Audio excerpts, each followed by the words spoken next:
welcome back. You know, when it came to American class of the mid-60s in a two-door version of chiseled style and the large hips in the rear, well, it didn't get much better than the 1965 Corvette. And to tell us more, here's Karl Taylor. This is it. This is it. I'm just not, you know, bullshitting to Karl here. This is it. This is the nicest 1965 car that I've actually sat in. Now, we've seen plenty on the show. There's something about this Corvette Stingray. This is the most delightful car. It's hard to believe it's 44 years old. I can't get over the extravagant styling. This is just incredible in here. It's like an aeroplane cockpit, but it still has a kind of a modern look about it as well. It's not that archaic, but what is archaic looks absolutely astounding. Karl, tell us more about this beautiful Stingray, mate. Well, in 1965 they were called the C2, or the mid-years as the Corvette people know them. It's a full fiberglass body, powered by 327, 350 horsepower. Now, I've just got to stop you there. Like, in 1965 we were getting around in HD Holdens. Yeah, well, I think they had a few more designers than we had. Carry on, mate. Tell us about the specs. Okay, it's a 327 small block with 350 horsepower. And since I've had it, I've had a new 650 double pumper Holly. I've put a set of headers on it and fixed the exhaust, made it a little bit higher to the car so it doesn't bottom out. It's got a 5-speed Tronic box, and it's got a set of American Racing Torque thruster 2 wheels on it, which set the whole car off, I think. I think the Corvette Stingray is certainly on its own for their styling. They almost didn't have any competition with their body style. No, they made a car that was completely different to anything else on the road, I think. Yeah, and today it still stops people in their tracks, and they like to stop you and have a talk to you about the car before you get in it.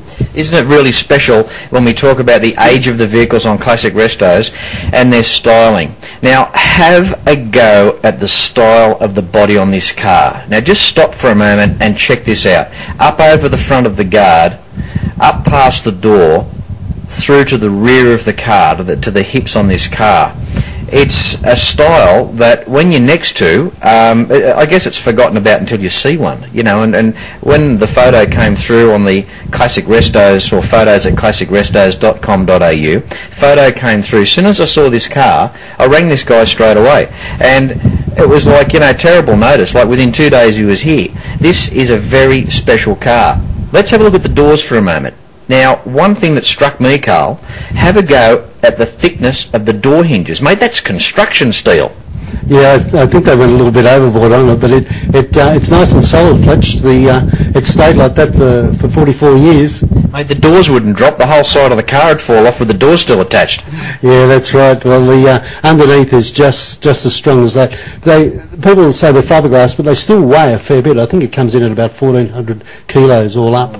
Yeah, 1,400 kilos. That's you know, the Dodge Dart, Chevy Nova. You know, the smaller compact cars in the 60s with their big engines in them, which made absolute bullets down the quarter mile. The shiny stuff on the dash with the knob work, all that sort of stuff. We've got knob work. You like that? I haven't used that on the show before. You like that, Karl? That's the same. Knob work. Nothing like a bit of knob work, mate. We've got a clock in centre that still works. Now, that's also a rare thing. Not knocking anyone's car with an old clock that doesn't work. It's nice to see the original clock there. It's just a bonus when one turns up and it's still working after all this time. The dashboard, a 160 mile an hour speedo. Karl, you'd be hanging on. I would like to try it, but I'm not game enough, Fletch. Okay, so how long have you had the car, Karl? Tell us a little bit about what you've done. Okay, I've had it for about 14 months. I bought it off some friends in Denver, Colorado, Jim and Kay Hilton, and he's into Corvettes in a big way. And he sent me a photo of the car, and it was for sale. And I said, well, I have to have that car. And I sold my other one and got this one in straight away. And it was a bit of a process to get it in, but it was fun in the end. It's good to see left hook car hasn't been converted. That's nice. And you're not going to do that, eh, mate? No, definitely not. I think you spoil them when you put them right-hand drive. And my wife, she's quite used to it now. She doesn't mind. She just tells me to keep left a little bit. Yeah, that's for sure. So how does it drive? I mean, it's a nice car to drive? It's a car, you know it's an older car, but on the highway it sits straight, it doesn't wander, it corners very well. You sure do feel a few bumps, but that's all part of driving a 1965 Corvette. Oh, listen now, I've noticed that you've got a car club going on there in your shirt. Now, I like to support every possible car club I possibly can. People watching the show, if you've got a big event coming up, if you want Fletch here to turn up and do Classic Restos at your show, send me an email, fletch@itchybutt.com.au or photos@classicrestos.com.au. Get in touch with me and see if we can work something out. What's going on with your club? Well, I'm a member of two clubs. The first one is the New South Wales Corvettes, and secondly is the All-American Car Club of Australia. But with the vets, we do quite a few runs. We take it out every week if we can. We took it to Brisbane and back recently for a display up there, and it was a great week to have a drive in the car. Sensational. Well, Karl, it's come to that time of the show, mate, where I think we should turn the old key, mate, and get it out there on the freeway and go for a bit of a run, eh? What do you say? I'm with you, Fletch. Oh, good on you, mate. That's good.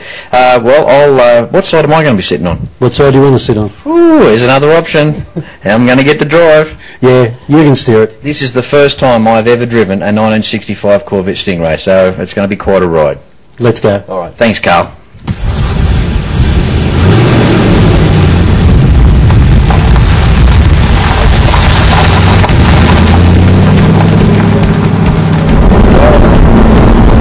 Here we go, my friends. 1965 Corvette Stingray. First time I've ever driven one of these things. You know, it's just occurred to me, this is probably what the Shelby Cobras feel like. They've probably got a similar sort of a feel.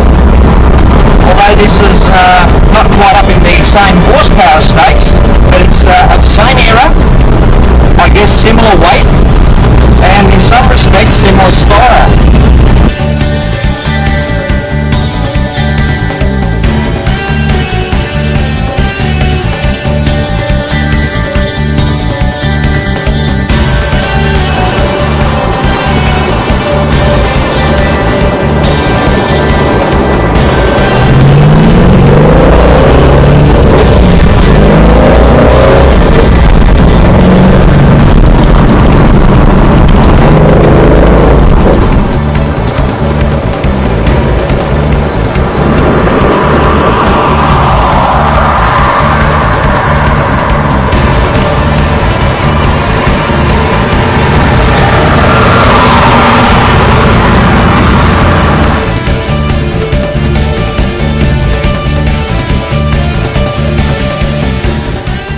Oh, mate, what a dream! This little Tremec gearbox here with the 5-speed and the little shift is just so positive in out. The gates are beautiful. It's just a gorgeous thing to drive. You know, once you leave first into second, just straight away, Yeah. and it's so quick. There's really no effort in it whatsoever with that Tremec.